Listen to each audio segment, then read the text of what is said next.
Join us today for another horror movie top 10 list. This time we're delving into demonic movies.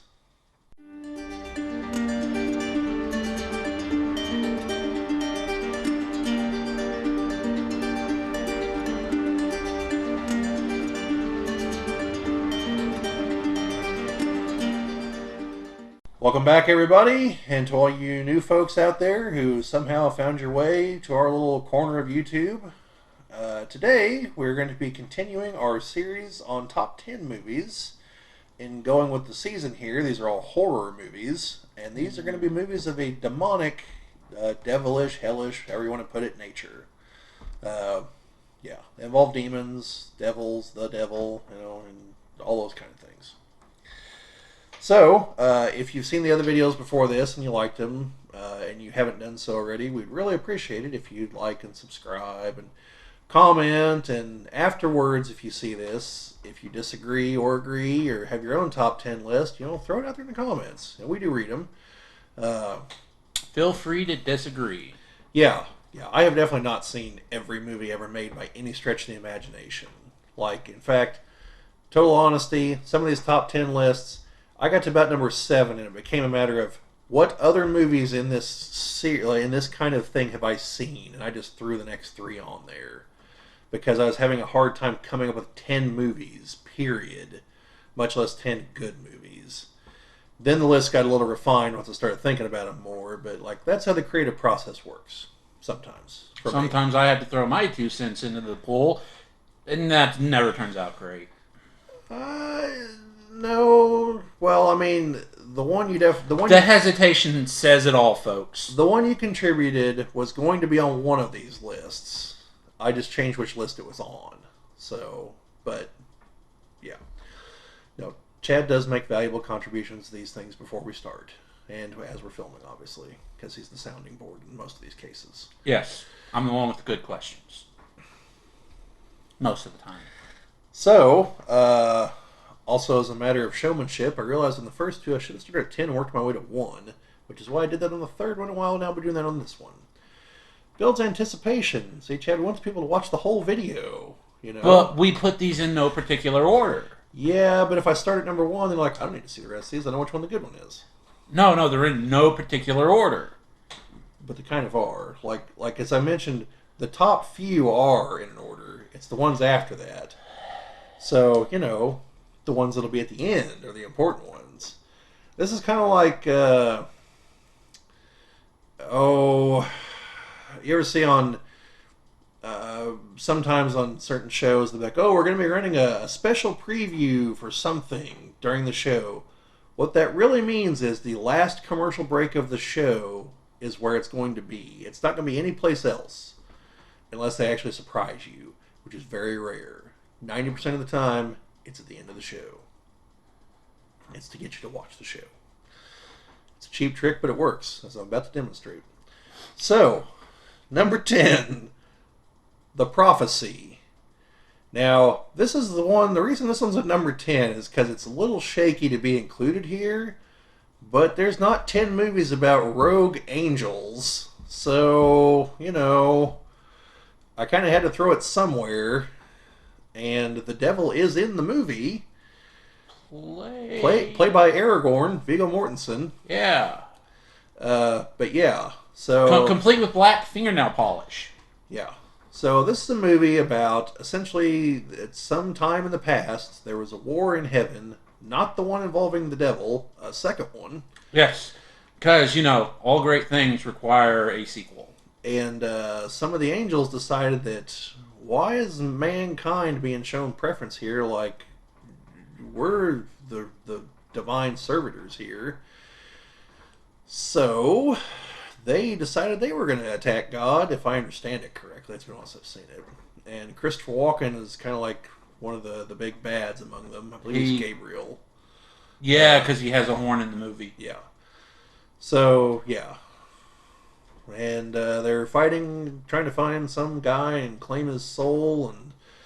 And not just some guy. He was a general that committed some of the worst war crimes. Yeah, and Gabriel tells the other humans, like, oh, you think you die and you go to heaven? He's like, no, your soul just sits there in your body, just rotting in the ground. Ever since that second war, like, Because God the gates are closed. shut the gates. So, yeah, like, there's some terrifying implications if any of that were to be accurate, Yes. kind of stuff. Also, don't go too deep into the sequels on that. Yeah, probably best to avoid those somewhat. So, moving on to number 9 is the movie Wishmaster.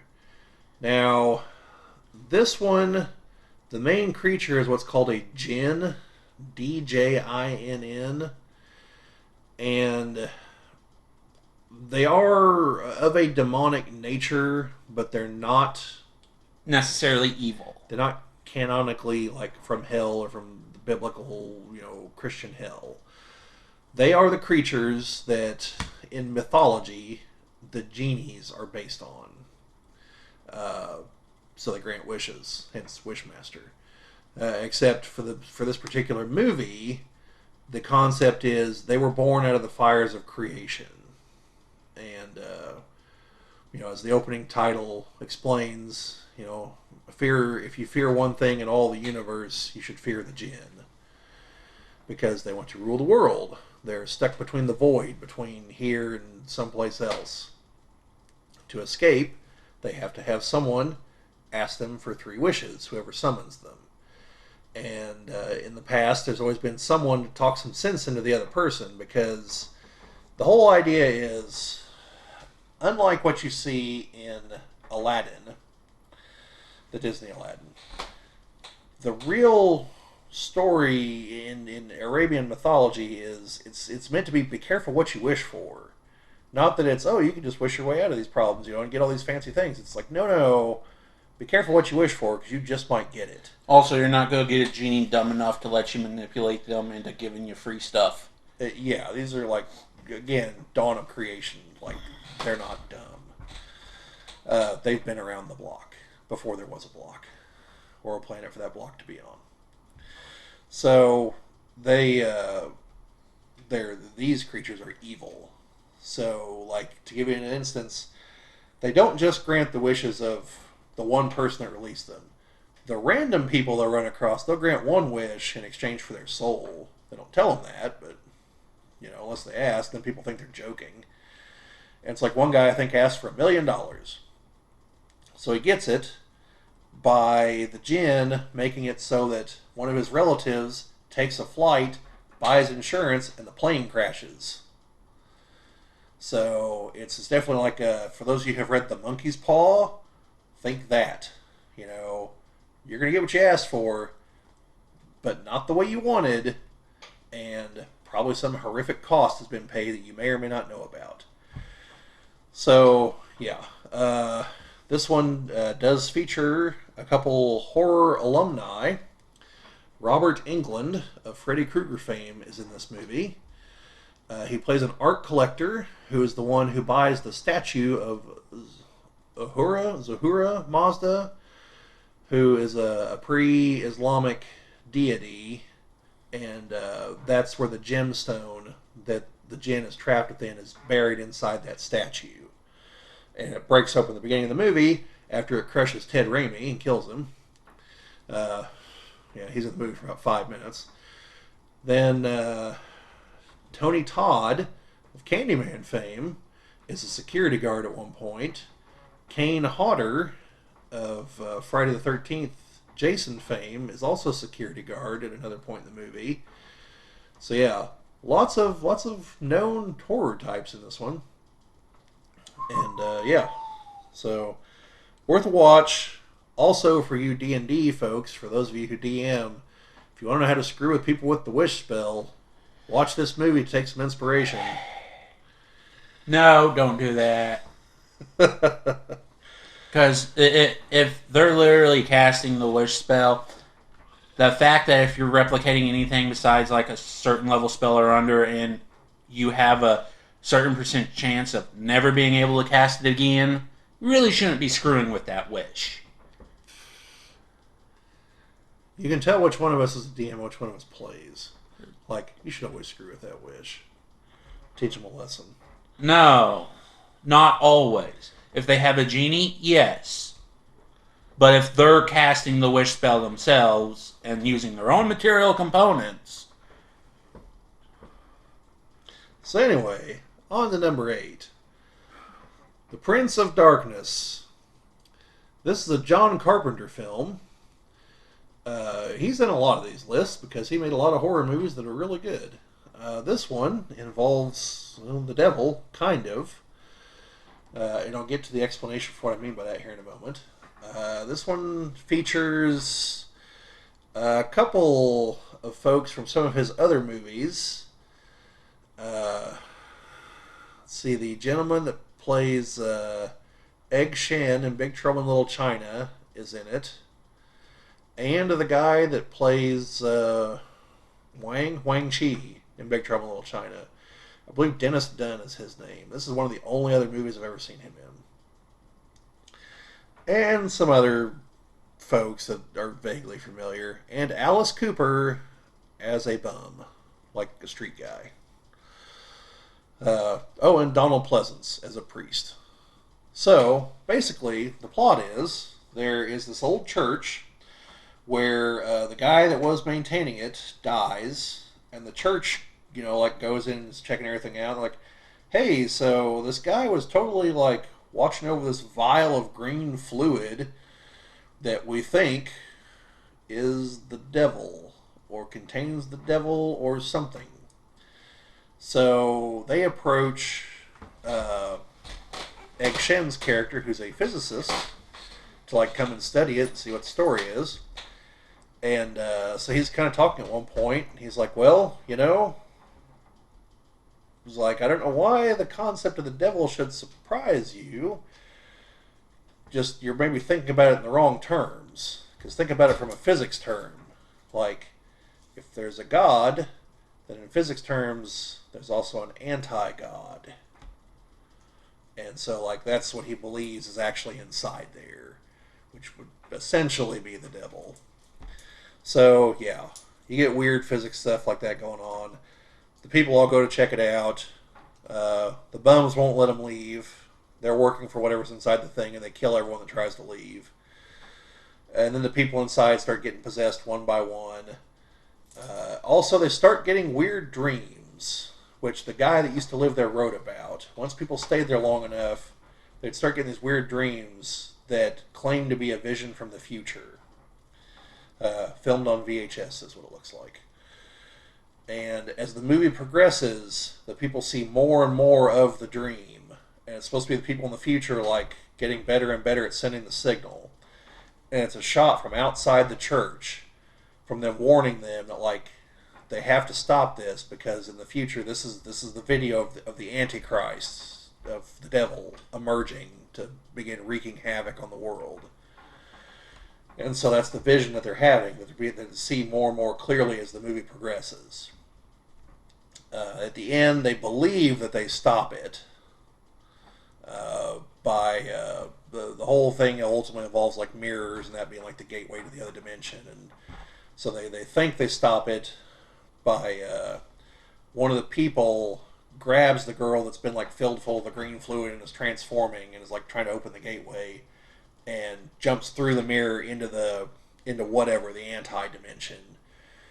And so that appears to stop everything. All the people that are possessed all drop over dead, and the fluid stops doing its stuff. The bums all disperse outside. And so then the final shot though is one of the people that was there sees the dream again, only now he can clearly see the figure, and it's the woman that jumped through, that carried the possessed person through. And then he wakes up, and then he goes over and is tentatively touching one of his mirrors, seeing if it's gonna let him through or not. So yeah, weird movie, but lots of possessions, lots of weird demony stuff. Alice Cooper killing people, it's kind of got it all. Oh, and I believe John Carpenter, as usual, did the soundtrack on this one, I believe. So, moving on to number 7, The Grudge. This one, for those of you that don't know, is about some folks who have the misfortune of going into a house in Japan where, like, the house is haunted, but once you go in, now you're haunted. And it's all because, like, the spirit is the trapped spirit of someone that died due to extreme violence. But now they've, like, transcended and become this demonic creature. And so everyone that goes in, like once it sees you, then it doesn't matter where you run, it will follow you. Your only hope is like destroying the house, which the characters try to do at the end of the movie. They fail. Japanese fire department, pretty good response time. So yeah, so that's why the main character dies in the first few minutes of the second movie. Also, they need to be able to make the sequels. Yeah, and then I don't remember if it's the second or third one, but one of them, like the person's able to stay alive long enough to make it back to the United States, and then gets killed in like their apartment building, which sets off a chain reaction of like, one of the people that got killed by the cursed spirit comes back as another one of the cursed spirits, and so it's just like this exponentially growing problem. So yeah, but it's an incredibly creepy movie. Weird, creepy ghost spirit things. Just doing a bunch of weird, creepy stuff. It's creepy. Yeah, spirits, demons. Worth a watch. Probably not Alone in the Dark. That's not worth a watch, by the way. The movie Alone in the Dark. That's terrible. Are you sure? Yes, I'm sure. Uwe Boll. Not good. Yep. I just never hear that name. It's The only redeeming quality of that is the fact that the soundtrack has the band Nightwish on it. So, moving on to number 6, Paranormal Activity. And by this I mean the first one. Some of the others are okay, but I mainly mean the first one. never watched one of them. So, Paranormal Activity is a found footage horror movie. Now, in this case, yeah, the first one's just a regular video camera. Basically, what happens is this couple, they live in their apartment, and like they start to notice like some things are getting moved whenever they're not there. And so the guy buys a video camera and starts recording everything. Eventually, they get a hold of someone that's kind of like an expert in this kind of stuff, and he tries to warn them, like, no, don't record this.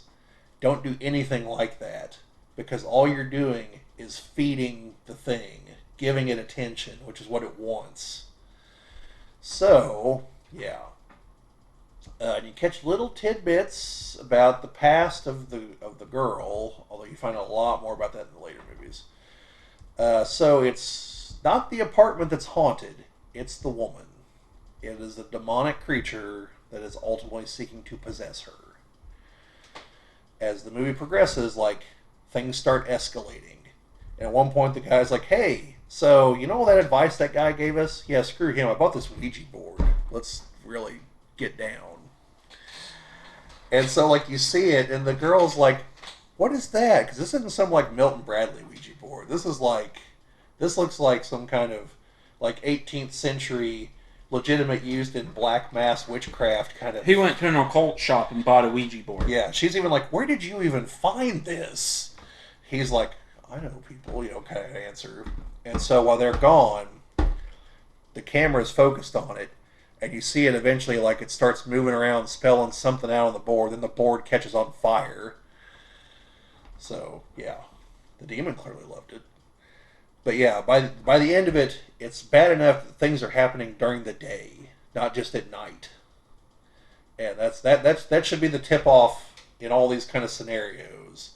Once things are no longer confined to at nighttime, it's time to leave. So, the creature, though, like, you never see it. It's invisible, okay?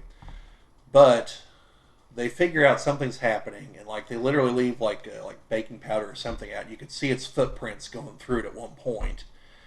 and they're the two of them are like sitting up in bed and they can see it, which clearly scares the ever loving crap out of them. And then the thing grabs her and like takes her off into one of the other rooms. And the guy can't get the door open, and like that's when everything just like takes off. So it finally comes down to like things are happening in the day, and finally the guy comes to his senses, like we've got to leave, and she's like, "No, I think it'll be okay. Like we're fine here." And like the last time she says that, it's like three or four voices overlapped all at once, saying we're fine here. So you know that no, no, you're not. She's one with the evil one at this point. And so then comes the finale, which, depending on the theater version or the home video version, there's actually two different endings to this. The canon ending is the theater version, but the other one's really creepy too. So she gets up after she's possessed. There's a couple times that she gets up in the middle of the night and just stares at him, and like the camera, like it goes forward like hours, and she's just standing there staring at him while he's asleep, which is really creepy. And the way the whole shot is composed is like here's their bed, here's the hallway, like here's the camera, so you can see all the other doors and lights and everything in the hallway. So she goes downstairs, a little bit more time passes, and then she starts screaming. He wakes up, goes down to see what's going on. You hear this tussle in the kitchen, then dead silence for a few minutes, and then the guy gets thrown ass first at the camera, and his corpse falls on the floor, and then you see her there in the doorway, and she comes up to the camera. Whenever she does, her mouth stretches to like an inhuman width, and all that, you see all the fangs and everything inside of it, and then that's the end of the movie. And it's like, you know, a few days later they found his body. They have no idea where she is. Now the other ending that happens, except they don't come back upstairs. Time speeds up, like a day goes by, and then you hear the police banging on the door. And the way you could tell that the demon was doing stuff was there's a far room in the hallway where the light would come on, and that was the demon coming from wherever into the house. Okay? So, all of a sudden you hear her scream, like, "Oh my God, what happened?" They're like, "Put the knife down, put the knife down." And they kill her, and then you see the lights in the hallway going out one by one till the last one goes out. So the demon possessed her just long enough for the cops to shoot her and kill her, and then made its escape. So yeah. Like I said, the canon ending is that she killed him and left. Because the sequel, most of the sequel takes place before the first movie. And that's where you find out that these girls, that their mom made some kind of pact with the demon for power. And the price is one or both of them is going to get possessed. So initially it goes for this woman's sister, and the husband eventually like pays someone to like get the thing out of there, and he tries to tell him like, "Look, this thing's coming for your wife. Like it's going to find someone else, and it's probably going to be really pissed off at you. Like I'm just trying to tell you, dude. I don't know if this is the right course of action." And there's definitely like the epic fight in the basement once she gets possessed, in like video camera night vision mode, with like occasional shots of her like, you know, massive mouth full of teeth and slashing at the guy. You're like, it's like fucking Royal Rumble down here in the basement with night vision mode. So he gets the demon out of her. Then the first movie happens, and then the last 5 minutes of the second movie happens. You see old Katie from the first movie on the external security cameras come walking up to the house. Then you see her inside the house right behind the guy, and like right as he turns around, she just like twists his head around, kills him, goes upstairs, chucks her sister, kills her, smashing her up against the wall, sees the camera, gives it a big lovely smile, and then takes off with their kid. Yeah. So yeah, now these movies, they're found footage movies, so that part of your brain that's like, oh, this is all fake. You have to be able to shut that off to really get these movies. If you can do that, these movies, these are the ones that do the trick. But also, it really helps if you could see it in a theater, the sound system. Because in the first and second movies, there's very subtle sounds that begin whenever the demon is going to start doing something. And it gets to the point that you're used to it. So whenever the sound begins, the dread kicks in. That you're like, all right, what's coming? And like between the first and second movies, I think it's the second one, might be the third one. They come up with this really ingenious thing where like sometimes there'll be a camera that's like pivoting, and so you can only see half of the shot. Then it'll go over like, oh, there's nothing going on over here. They'll come back and oh, things have moved. You know, like the real well known one is there's a girl sitting at the computer, goes over to the kitchen, nothing, comes back. Oh, there's someone standing behind her with a sheet over them like a ghost, and then it like, and the sheet just falls, and there's nothing there because there never was because it's the demon, and you're like, oh, it's right behind her, you know. And one of them, like, they turn the video mode so they can see the dots for the Kinect. And so, like, they're watching a movie or something, they all get up and leave, and the camera's still going. And then you see the form on the couch that you didn't notice stand up and move. That's just the dots hitting it, because it does occupy physical space, you just can't see it. And you're like, oh my god, you know. So yeah. These are the ones that actually work. A lot of found footage movies, not so great, but these do the trick. So, moving on to number 5, where things take a slightly different tone. Tales from the Crypt, Demon Knight. Ooh. This one, a lot of comedy mixed in here. Dark comedy, but comedy. If you ever saw the 90s Tales from the Crypt series, it's that in a movie form. Yes, it is. With Billy Zane as the demon villain. And Jada Pinkett Smith in it. Jada Pinkett Smith. Is it William Sadler? Is that his name? I do not know. The main guy. He's the bad guy in Die Hard 2. The main bad guy. But he's the good guy here. There's a lot of people. Yeah, there are. The guy that played Sandman in Spider-Man 3. He's in it. Oh, I know what you're talking about. I don't. I For- can't for- remember for- his name. For those of you that watched USA back in the 90s, he was Lowell on Wings. Didn't he also play Lyle in George of the Jungle? Maybe. I didn't watch George of the Jungle. Yeah, watch out for that tree. So, the guy who is the neighbor in Gremlins that is always drinking and has various stories. Guess what? What? I've never seen Gremlins. Gremlins 2? No, wait, Gremlins 2, yeah. You saw Gremlins 2 but not Gremlins 1? Actually, I've seen Gremlins 1. Well, okay. I was thinking Critters. I have seen Gremlins 1 many a year ago. Once. Alright, well, there's other people you'll recognize. Let's just leave it at that. Yes. So basically, Billy Zane is trying to get this relic that originally contained the blood of Christ, and now, like down through the ages, other people as have held it, and as they've died, they fill it with their own blood, and you know it's got magic properties, and it can ward off the demons who want to return the universe to eternal darkness so they can reign again, and yeah. So yeah, it's that. But you know, Billy Zane is the villain. That's the main takeaway you should take from this. And he does a great job. He is great. But yeah, it's this dark comedy. You need to see this to get one of the jokes in Bordello of Blood, which was on the vampire movie list.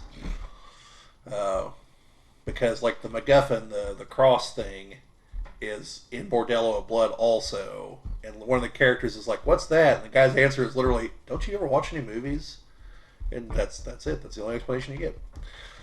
So, definitely worth checking out. If you buy them, a lot of times they're just sold together as a 2-pack, so Yeah. 2 movies. So yeah. Then moving on to number 4, Hellraiser. the Clive Barker movie. By this, I do mean the original one from the 80s. And number 2. And Number two is good. And then there are 6 more in this version of the franchise. There's a one-off, and then there's a new one that just came out that I haven't seen either of those 2. Now, the other 6 are very uneven quality. Like, they're not all terrible, but I personally think 3 and 4 are both still watchable. It's once you get past those, like, I don't remember if it's 5 or 6 that's just a slog. Bloodlines was a slog.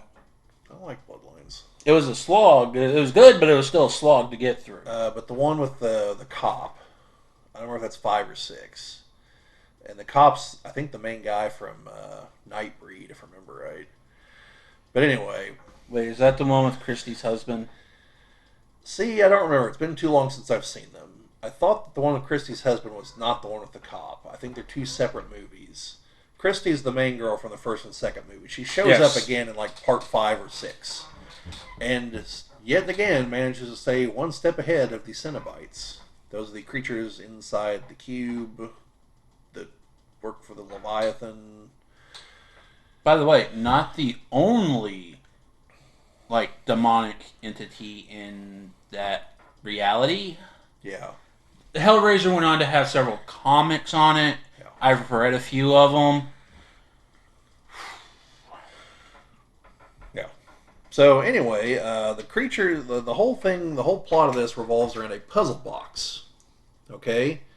And it's, I believe, supposed to be some kind of metaphor for obsession. But if you manage to open the puzzle box, there are wonders and horrors alike to be had on the other side. New experiences that people who really want to solve the cube get to experience. Yeah. They get taken to a hell-like dimension where these creatures called the Cenobites, which are like living S&M things come to life, like on the more painful end. Yeah. Like literally the main guy, his name's Pinhead. He has nails driven into his head all along the surface with like a checker pattern between them. And one of his chief lieutenant is a lady that has her neck cut open to where you can see like inside her esophagus. Yeah, fun stuff like that. And so they take these people back and torment and torture them for eternity. Yeah. Unless the soul manages to escape. Yes, which happens in the first movie. Yes. With good old Frank. Yep. And then in the second movie with the woman who helped Frank. Yep. And so... And Christy in every movie she's in. Yeah. So that's basically what the movie's about. But the first and second one have like really, really dark vibes about them. Oh yeah. The third one, not quite as much, and the fourth one's kind of like here's a history of how the puzzle box was created, and so on and so on. And what that guy's descendants are doing in the future. Yeah. So, that's the gist of the Hell. And avoid the one involving a video game. I can't remember which one that is. Just avoid it. Is that the one with Lance Henriksen? Yes. Part 8? Hell World? Yes. That one's alright. It would have been alright if they didn't try to make it a Hellraiser movie. I thought it worked because at the end you're not entirely certain they've actually made it out. This is true. And you're also not entirely certain that Lance Henriksen got the fate he richly deserved at that point. Yeah. Because they might all still be stuck buried underground, and they just think that that's happened to him, and they think they've escaped. Look, you're getting to do Inception levels of Inception. I know. That's why that one's good. So anyway, moving on to number 3, The Ninth Gate. This will be probably the only movie with Johnny Depp that makes any of these. Well, maybe not. For now. He's actually in a couple other horror movies, so maybe not. So anyway, The Ninth Gate is about a less than scrupulous used book merchant, played by Johnny Depp. Yes. He can get you any book you want. Yeah, who is mainly known for going and like really screwing people over. And yeah, so he is hired by a character played by Frank Langella, who, if for nothing else, you should know him for playing Skeletor in the Masters of the Universe movie. That movie you need to watch too. By the way, I'm kind of joking that he does play Skeletor, but like he's had a very storied history. You should definitely know him for other things than that. But just in case, we all know you're nerds. He is the highlight of that movie. Other than the fact that they found a guy that looks just like He-Man to play He-Man. Yeah. So he's a collector of books. He has a massive collection of devil and demonic themed books.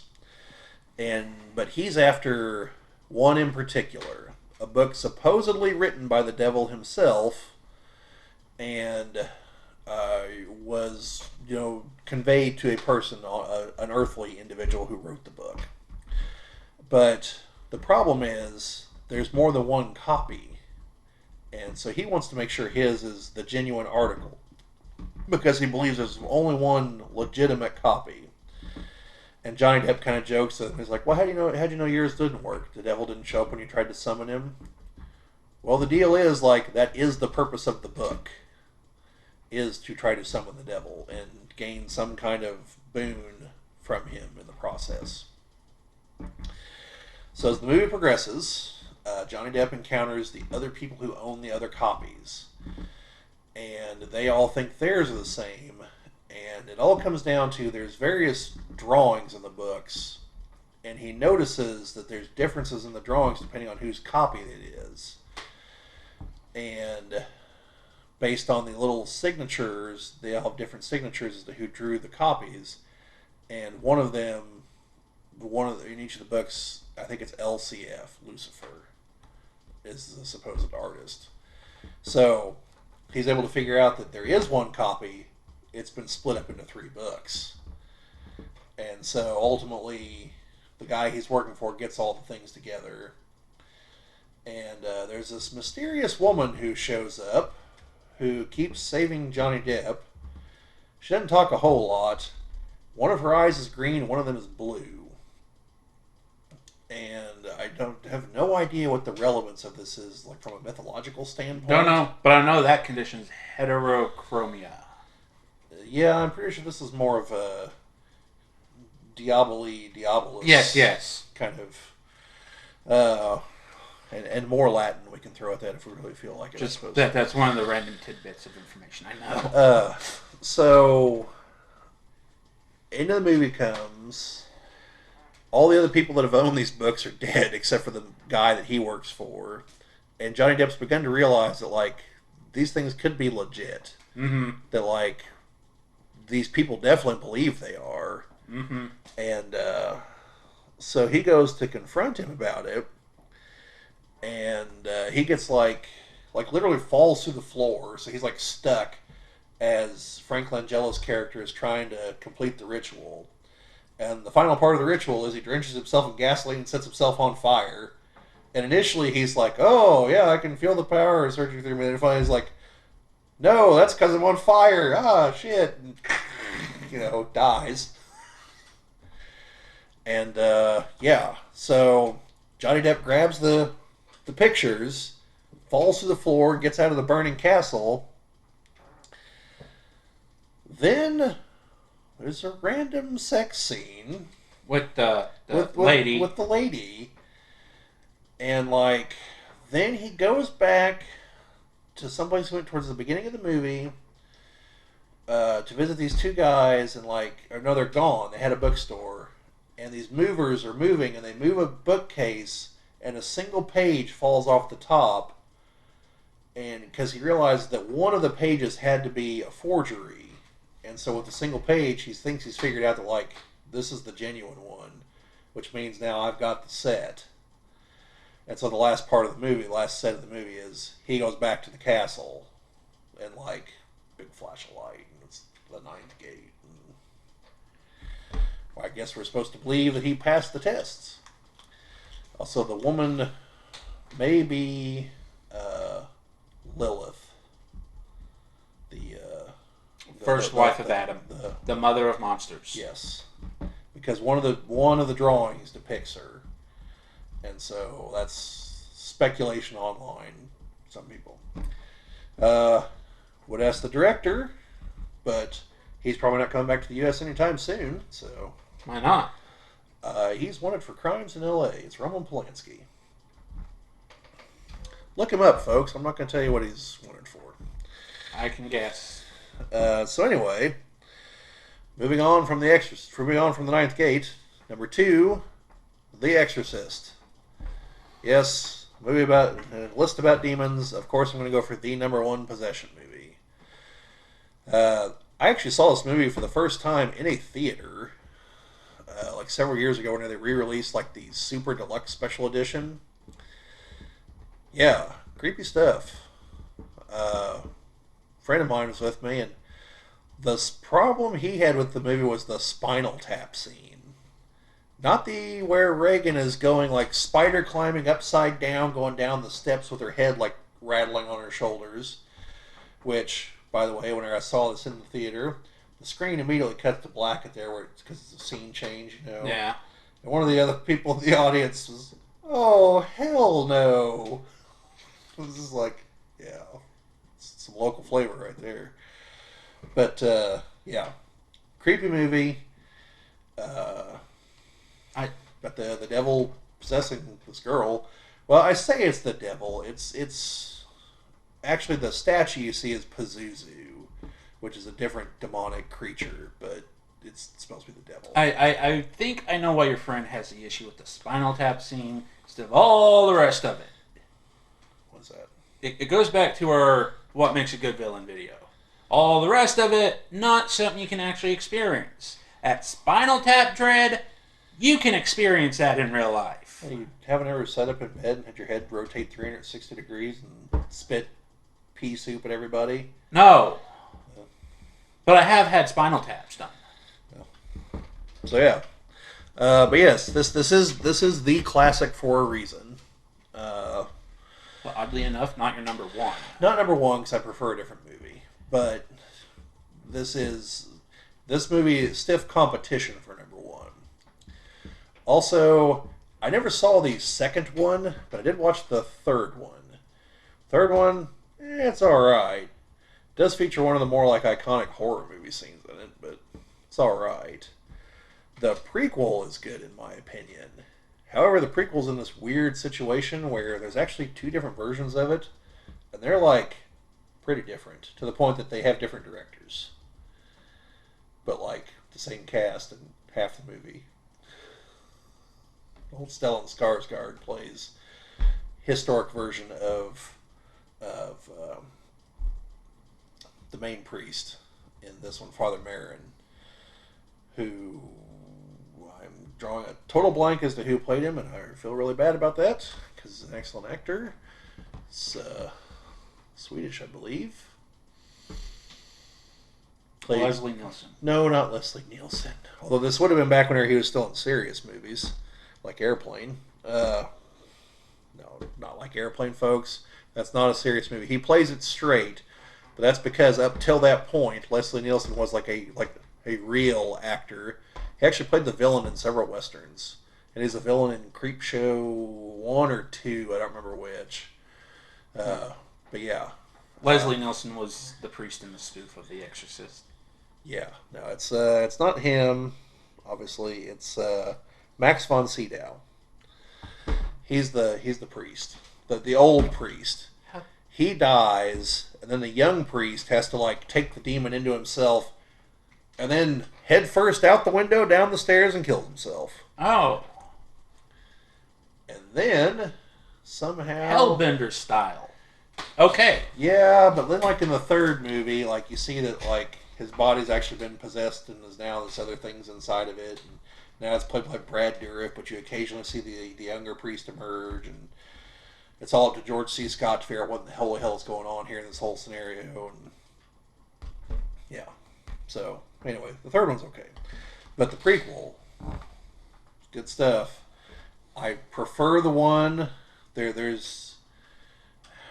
I think it's called Dominion is the subtitle, because I've been trying to, because I've seen both versions, and I've been trying to figure out which one's which, because they're so alike that I know I'm like confusing scenes between them, but like they're different enough that I shouldn't be. Yeah. So it's weird. I'm gonna just watch them back to back, but I think it's worth it. Stellan Skarsgård, like I said, is Father Merrin. He's in North Africa somewhere, still struggling over some things that happened during World War II, and the villain is the demon that he fights later on in The Exorcist. But it either possesses a woman that he's in love with or a kid from the village, depending on which version of the movie you watch.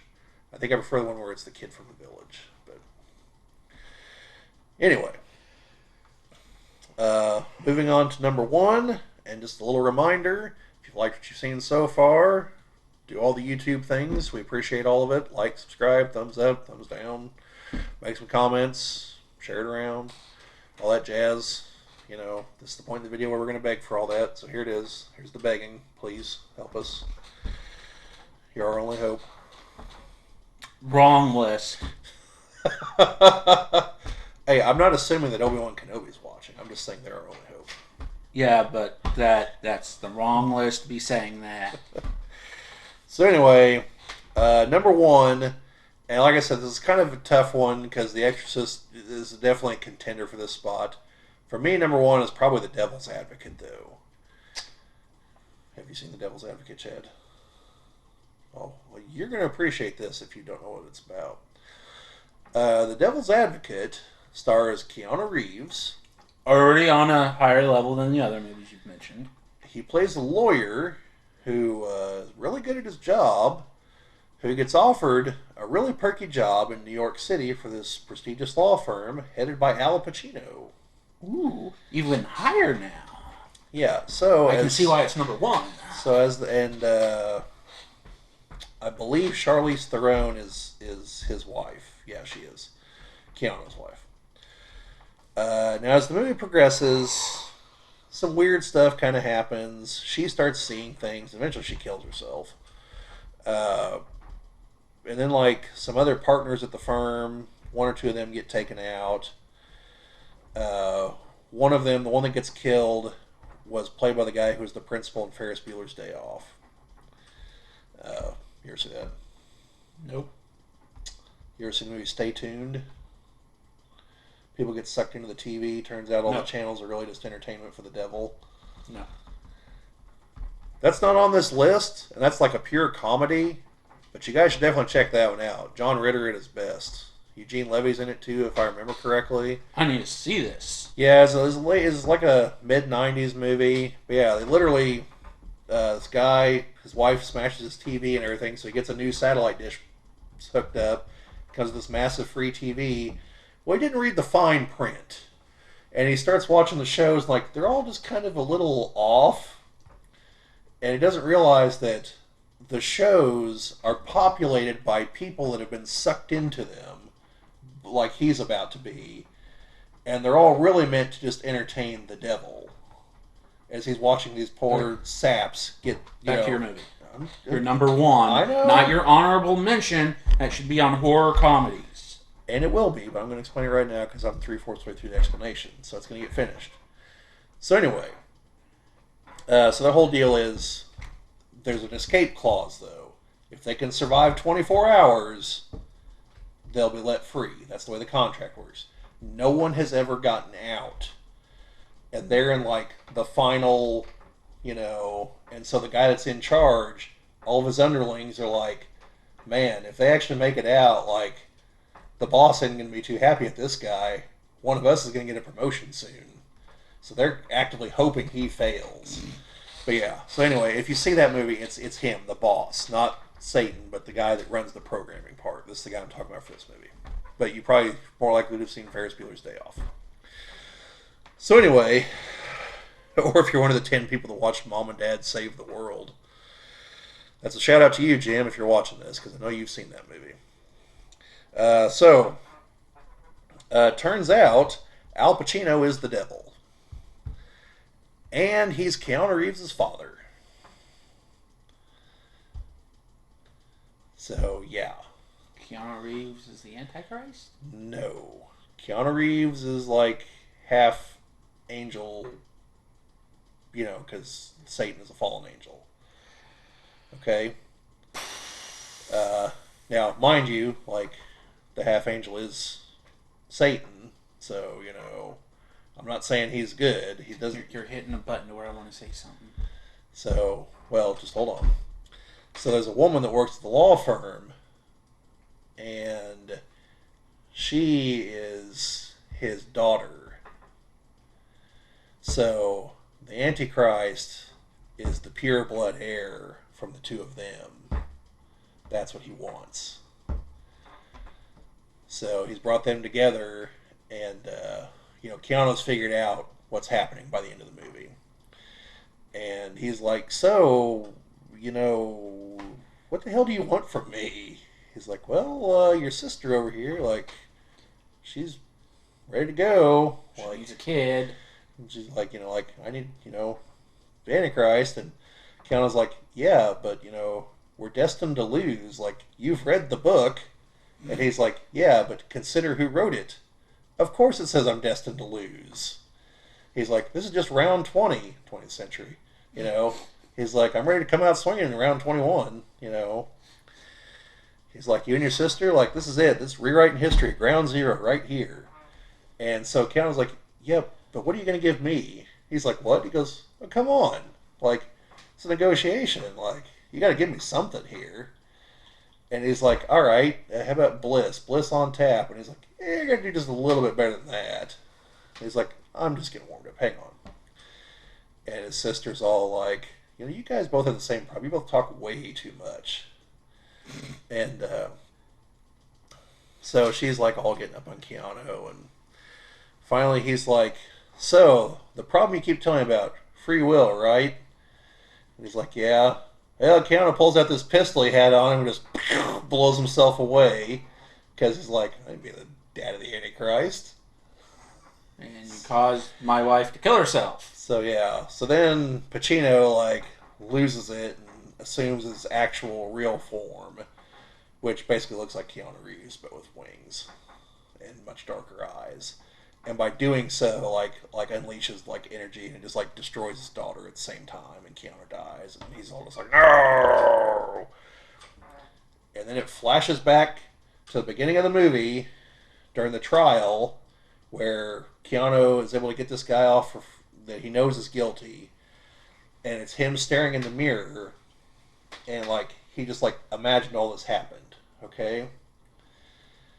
All throughout the movie, Al Pacino kept saying that his favorite sin was vanity. So Keanu goes into the courtroom, throws the trial, and there's this reporter that keeps like, "Hey man, like what you gotta tell me what you're doing. Like what's going on here, man?" And finally, Keanu relents, like, "All right, call me Monday, and we'll talk." And so he leaves, and he's all like, "All right." Then he shape shifts, and he's like, "Yep, vanity, definitely my favorite sin." It was Al Pacino. Like, that was a vision of what could have happened because that is who he is. But also like the fact that he thinks that he can, be better than him. But he's still so vain that he's still going to do all the other stuff. He's like, "Oh, sure, I'll give you an interview." Like a person that really was trying to turn around and avoid all that. Like, "No, I'm leaving. I'm like driving to Antarctica. See you later." But yeah, so, yeah, it's a good movie. So, I noticed there's another Keanu Reeves movie that could have fit on there that you did not put on there. Hold on. Yeah, no, no. It is demonic. Actually involves the Antichrist. Yeah, I don't care. Constantine was never going to be on this list. Could have been. No. Nope. No. Keanu's already had one other appearance. Oh? He's in Bram Stoker's Dracula. Oh, yeah, he as, is. As Harker. Which, that one got a pretty good one out of Brad as I was explaining it. He initially called him Canoe.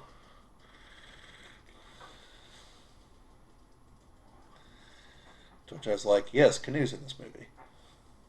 For those of you who haven't seen that video yet, you should. At some point, there was a link up here telling you to do that. Mm-hmm. But yeah. So anyway, that's the top 10. You heard some honorable mentions there along the way, mainly sequels and remakes and the like. And But Constantine. no, Constantine's is a comic book movie. So, I've noticed Meet Joe Black's not been on here. Why on earth would Meet Joe Black be on? Have you ever watched it? It's not a horror movie. It's about death. That is horror to everybody. Most people don't want to be faced with their death. Death is an actual character in Bill and Ted 2. That doesn't make that a horror movie. The fact it was made kind of makes it a horror movie, but hell, even part of that movie's in hell. Bill and Ted have to escape hell at one point in that movie. I think. I kind of spaced that. Also, Hellbenders isn't on there. I never saw it. Really? I think. Which movie is that? Jeff it's Clancy Bridges. No, not it's Clancy Brown. Okay, then I haven't seen it. And the guy from Boondock Saints 2 Yeah, no, I haven't that seen it. joins the McMurphy brothers. Yeah, no, I haven't seen Sorry, McManus brothers. it. Yeah, whatever. You should. Yeah. Group of priests I should not have watched Boondock Saints 2, that's for sure. specializes in exorcisms. However, they sin heavily. Yeah, I've seen. In- I've seen like I started watching it Yes. one night, so I get the gist of it. But So yeah, folks, if you want, like, they sin because if they can't exorcise the entity, they take it into themselves and then kill themselves, taking them both to hell. yeah, I don't know about all that. So anyway, that is the end of this top 10 list. We'll have a few more to go before the month's out. At least filming them, they won't show up till probably the middle of January. No, the middle of November. Next year, when we revise these lists, we should make them a little earlier if they can be out during October. You know, Chad, that is probably an excellent idea. That's the kind of foresight this operation completely lacks. It is because most of our videos that need to be recorded when these are recorded and get them up during October is our Gen Con time. Yeah. So, also, what's this revising business? You actually think there's going to be new movies that somehow fit into some of these? I mean, come on. Like, you might find some new ones by then. Watch some, rewatch some that reorganizes the order of them. Yeah, I don't know. These are pretty crystallized, but maybe. Like your vampire movies. I don't know. I don't know why you would reorganize that. That's a pretty good list. Yeah. Except for, Martin doesn't actually have a vampire in it. He thinks he's a vampire. Doesn't make it a vampire movie. Yes, it does. That's a psychological thriller. He spends the entire movie under the impression that he's a vampire. His uncle from the old country treats him like he's a vampire. Like, it's a vampire movie. That's like saying 28 Days Later isn't a zombie movie. For all intents and purposes, it is. It just so happens that they aren't zombies.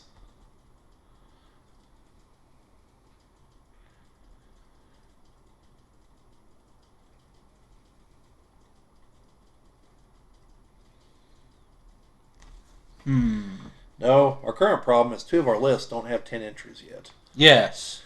So, because I've come to realize I'm not entirely certain I've seen 10 different werewolf movies, much less a top 10. Because at least one of them gets absorbed into a different list. Which one? Underworld. That's a vampire werewolf movie. It's Also action movie. Horror. And at least one on the list is very sketchy. Yeah, because that's... It's an anthology, one section of which involves werewolves. But characters from that section appear in other sections. They do. And the events there are referenced in one of the others. The Yes. Howling and whatnot. So, maybe I should just watch The Howling since I've never watched it. And then The Howling 2. And Dog Soldiers. Yeah, and then Dog Soldiers. So anyway, that's the top 10 for now, folks. And yeah, all the YouTube things. I think I've asked you like 3 times now in this video, so Yes. sorry for harping on it. Yeah, if you liked it, do all the things. If not, then don't. I can't force you. Yep. So, see you folks next time.